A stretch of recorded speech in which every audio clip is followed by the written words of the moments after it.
Hello everyone, welcome back to organise learning channel. अगर आप मेरे चैनल पर नए हैं तो चैनल को सब्सक्राइब करें, वीडियो को एंड तक ज़रूर देखें और अगर आपको वीडियो अच्छी लगे तो वीडियो को लाइक शेयर और कमेंट करें। तो directorate of education GNCT of Delhi की तरफ से 25 नवंबर 2021 के लिए ईवीएस की वर्कशीट है। वर्कशीट नंबर 117B क्लास 5 के लिए वर्कशीट है। रिकैपिटुलेशन वर्कशीट है। इसका क्या मतलब है कि जो अब तक की वर्कशीट में हम पढ़ चुके हैं उसको हम रिवाइज करेंगे। यहाँ सभी स्टूडेंट अपना नाम लिखेंगे और यहाँ अपने टीचर का नाम लिखेंगे। नमस्ते प्यारे बच्चों, हम आशा करते हैं कि आप सभी स्वस्थ एवं सुरक्षित होंगे। प्यारे बच्चों, हमने part from testing to digesting में स्वाद कलिकाओं यानी कि टेस्ट बर्ड्स और हमारे शरीर में भोजन के पाचन के बारे में चर्चा की। आज हम इन सभी विषयों से संबंधित कार्यपत्रिकाओं की पुनरावृत्ति करेंगे। पहला प्रश्न क्या दिया हुआ है हमें?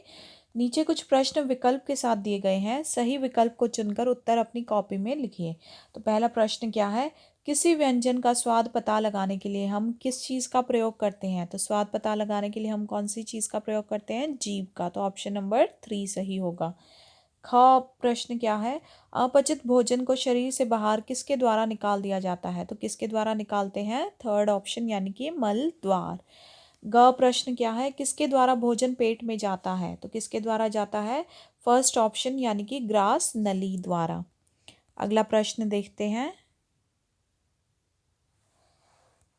निम्नलिखित में से किसे हम उसकी गंध से नहीं पहचान सकते? तो कौन सी ऐसी चीज़ है जिसको हम उसकी गंध, उसकी महक से या उसकी खुशबू से हम नहीं पहचान सकते? तो वो होता है ऑप्शन नंबर 3 यानी कि पानी। अगला प्रश्न है, किसी व्यंजन का स्वाद पता करने में हमारी मदद करती हैं।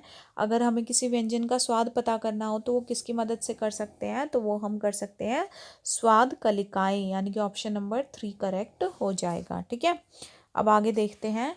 नीचे दिए गए प्रश्नों के उत्तर अपनी कॉपी में लिखिए। तो पहला प्रश्न क्या है?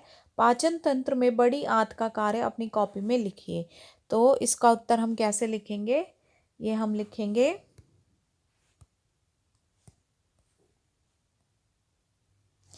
पहला जो है वो क्या हो जाएगा कि बड़ी आंत नमक और पानी को अवशोषित करती है। तो यहाँ आंत में आप ये चंद्र बिंदु लगा लेना। तो बड़ी आंत का क्या कार्य होता है? नमक और पानी को अवशोषित करने का। ठीक है, अब आगे देखते हैं। शरीर में पाचन तंत्र का क्या कार्य होता है? तो इसका उत्तर हम कैसे लिखेंगे? इसका उत्तर हम लिखेंगे पाचन तंत्र में पाचन की क्रिया होती है जिसमें क्या किया जाता है? खाने के बड़े टुकड़ों को छोटे छोटे टुकड़ों में बदल दिया जाता है। ठीक है, अगला प्रश्न देखते हैं। अगला है हमारे पास, किसी व्यंजन को बिना देखे हम उसकी पहचान कैसे कर सकते हैं? अपनी कॉपी में लिखिए। ठीक है, तो उसकी पहचान हम कैसे कर सकते हैं? तो किसी व्यंजन को बिना देखे हम उसकी पहचान उस व्यंजन की खुशबू को नाक के द्वारा सूंघकर कर सकते हैं।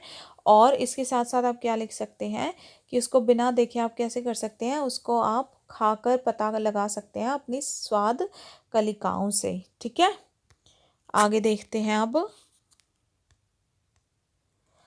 नीचे दिए गए वाक्यों में सही के लिए सत्य और गलत के लिए असत्य लिखिए। तो क्या है? लार हमारे भोजन को नम करने में सहायता करती है, तो ये बिल्कुल सत्य है।